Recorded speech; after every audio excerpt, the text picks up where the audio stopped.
Well, I made it clear when I did my accountability series that if they did not come to us with a reduction for the Ghanaian people, I had made a request for 30%.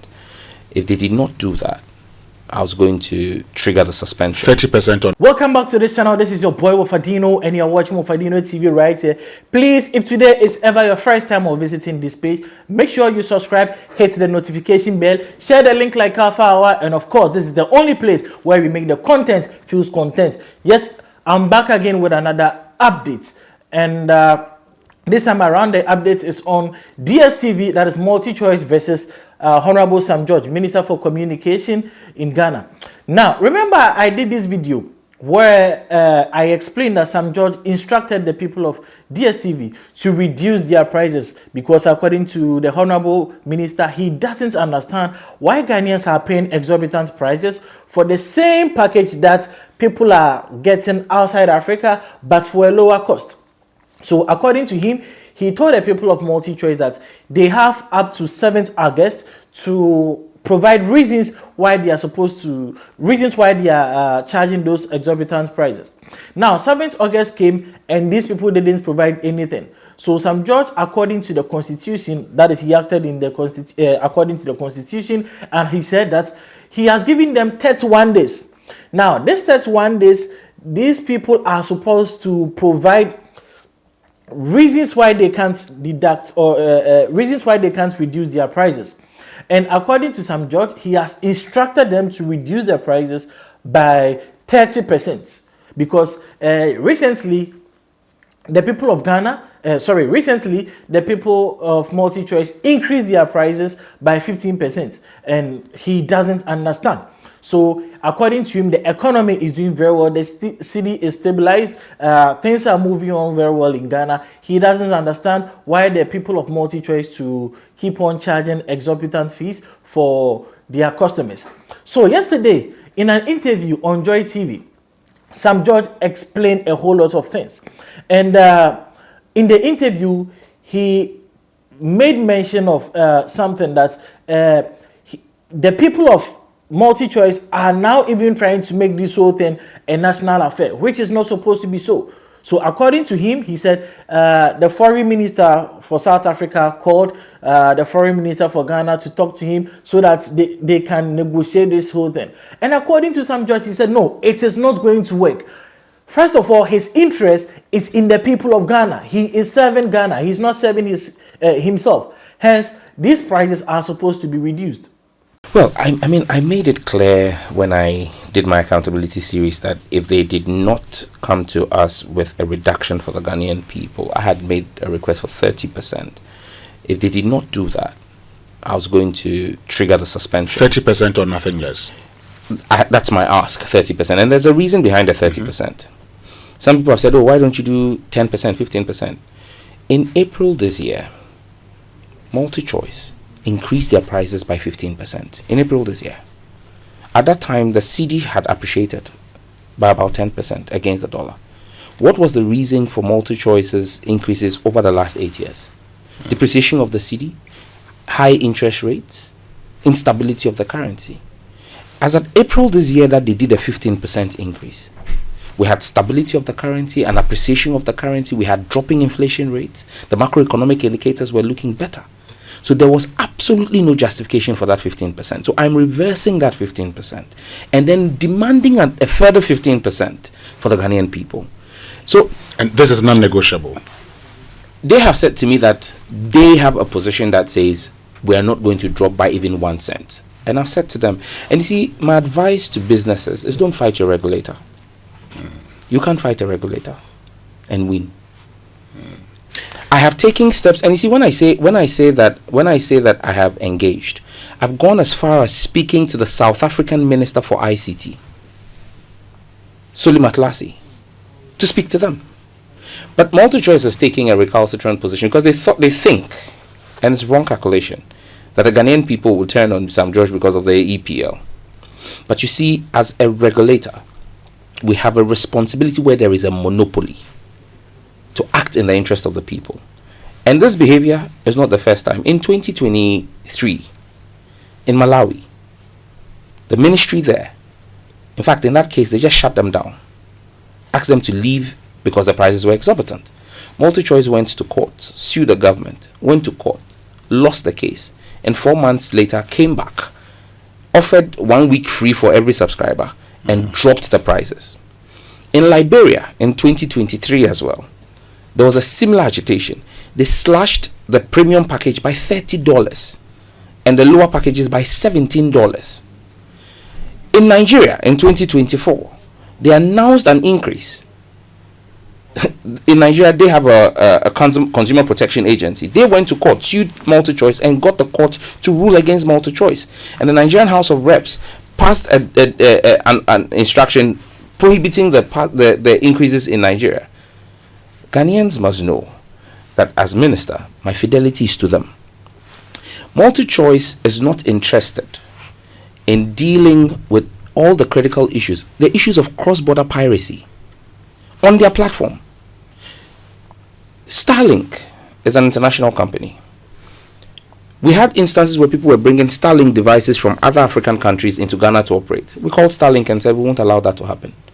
Because you see, there are revenue lines as well for the state on devices that are located in the country. So if you bring a device from outside the country and it's working, it means that it is blind to the Ghanaian state. So now I said to DStv, deal with cross-border piracy, and they tell me that, well, it's not something they can do. It's not. They think they are trying to do what they can do, but they can't. But what that is doing, when people talk about the size of the market in Nigeria and the size of the market here, about 40 to 45% of DStv devices in Ghana today are all devices from Nigeria. So when you say you have a low subscription in Ghana, it's because your prices are not uniform and has led to cross-border piracy on your platform, and the Ghanaian state is losing, but MultiChoice is not worried because they are making the money. But as a regulator, we invoked the powers of the ECA. When they reached out to my superiors and said they wanted engagement, and I said, but I've engaged you. Because people think I just woke up and did it. When you say they reached out to your superiors, they reached out to my superiors. I said to them, I engaged you in June, the Ghanaian ownership of MultiChoice. I engaged you, made the point, and you made the point to me that the decision rested with your headquarters. I invited your headquarters, met them with the Ghanaian leadership, made my case to them. They asked me for about 16 days to make a decision. I granted that. In 16 days, they wrote me a 9-page letter with 6 graphs and bar charts explaining to me the instability of Ghana's economy and how our cedi appreciation cannot be trusted to be sustainable. Oh, okay. And then I wrote back to them and asked them, since when did MultiChoice become an economic forecasting institution? Yes, their license in Ghana is not to forecast economy. And I sent them links from the IMF, links from Fitch, and links from Standard & Poor's on the future outlook of Ghana's economy. And said that I would take a future forecast on our economy from those institutions and not from MultiChoice. And on the basis of that, I gave them up to the 7th to come back to me with something. And when I made that announcement, they rather wrote to my regulator. They wrote to the NCA that the NCA should write to them confirming that the NCA would not comply with my directive as minister. Oh, okay. I see. Look, the disrespect that has been shown, I have just kept my calm. You write to my regulator. You don't copy me. Asking my regulator to write to you on my blind side, giving you assurance that they would disregard a policy direction from the ministry. Then the regulator writes to you and says, okay, the minister has asked us on the basis of the Electronic Communications Act for you to submit data, and it's in their regulations, in the license authorization we gave to them. We asked them to submit specific data, and we gave them 24 hours to submit the data. Now the data we asked was simple. Show us the cost breakdown of every bouquet you are offering in Ghana. Show us the taxes and all of that cost breakdown, and show us the comparison with 6 other African countries that we spelled out. Okay. Don't you think that that's information MultiChoice should have at the top of their fingers? Sure. They wrote back to us and said they needed 7 days to provide that information. So the law says that when the regulator asks for information and you cannot provide it, every day you fail to provide it, we should fine you 10,000 Ghana cedis. That's what the law says. But because Sam George is a church elder, I'm a good person. Sometimes. Okay. I asked the NCA to waive the fine. So I granted them the extension. Are you not causing And financial waive loss the to fine. the state by waiving that The fine? law gives me discretionary power to waive the fine. Okay. So I have expressed that discretionary power in favor of MultiChoice, even though they have not shown us any sign of goodwill.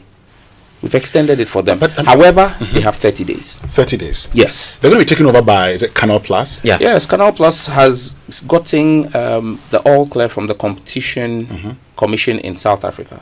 Okay. I believe that should kick in sometime in September. Yes. And so How does that affect this whole, discussion? Canal Plus are the ones taking over. They are aware of the situation going on here. And I've made it clear to them. They've reached out. They've reached out to yeah, you? they have. And I've made it clear to them, if they want to come into Ghana and operate on the license that the company they are buying has, this is our request. I want them, they've made certain indications, and I've said to them, I want it in writing. I don't want to take public policy decisions on the basis of phone calls that have been made to me. Put it in an official letter. When they reached out to you, were they willing to reduce the prices? Canal Plus is willing to talk to us. I would not run away from the fact that Canal Plus's attitude is light years more positive than that of MultiChoice. MultiChoice seems to be just wanting to cash out, because they're about to leave. But you've cashed out enough in Ghana. I was going to point you to a statement from the minority side. You've seen that there seemed to be a bipartisan support on, in one breath, but on the second leg, they feel that fairness, that's the word they use, that fairness must apply so you don't affect investor confidence. They also hinted that there was going to be some committee level engagement in Parliament. You're a member of that committee as well, I believe. You are no longer on the communications committee. Yes. But of course, they were giving some I'm aware hints we're about supposed that. to meet. Yeah. Because the have they leadership, invited you? Have they spoken to you about that? I made it clear that the regulator would attend that meeting. So the NCA was So supposed you wouldn't want to meeting. engage Parliament on that? No. I'm engaging Parliament through the regulator. The regulator is the one who has. And you see, people say, "Oh, but why didn't you just shut them down on 30 days?" The law is clear. The Electronic Communications Act stipulates, and it's because of the consumer. If I shut them down on the 7th, there are people who have running bouquets, active subscriptions for the month. You understand me? But in 30 days, it gives time for all of those bouquets to wind down, and then so that there's no hurt to a consumer in that period.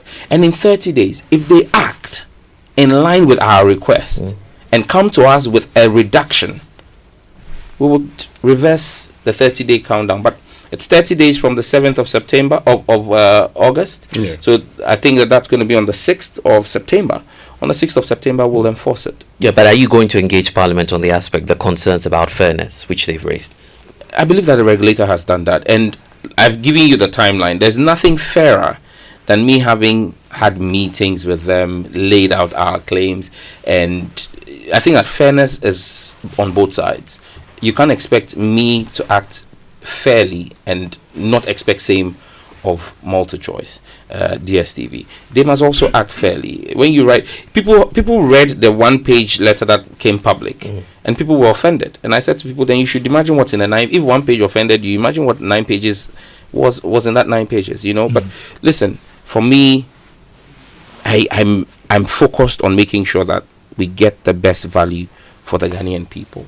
They should come to the table. Look, all the places they are walking around, getting the foreign minister of South Africa to call the Ghanaian foreign minister to call me, it's not going to work. Oh, okay.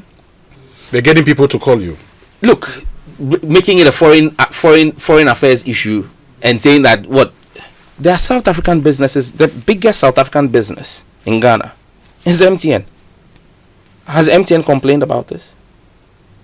When I dealt with MTN worked with me in everything. I made the case. When I made the case to MTN, I want more data for the Ghanaian people. They said, well, we have a challenge with the network. We want more spectrum. I yielded. I went to cabinet and got cabinet approval and gave them more spectrum. So you work with your regulator in the interest of your customers and in the interest of your business. Okay. You don't place your business interest as the only interest you have and ignore completely the consumer interest. I mean, like I keep saying, the Ghanaian people are very hospitable people.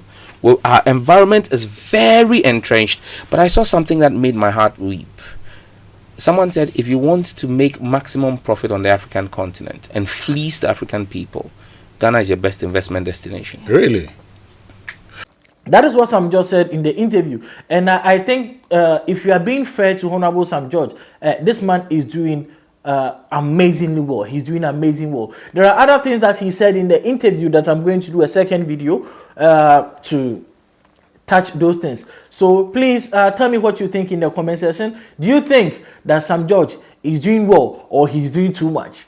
Share the link like Alpha Hour, subscribe if you've not subscribed. Leave a comment, please. Only positive vibes, okay? Only positive vibes. You can make your arguments without insulting anyone. You can make your arguments without trashing anyone. So just leave a comment in the comment section. Share the link like Alpha Hour, and this is your boy Wafadino, and it's peace out.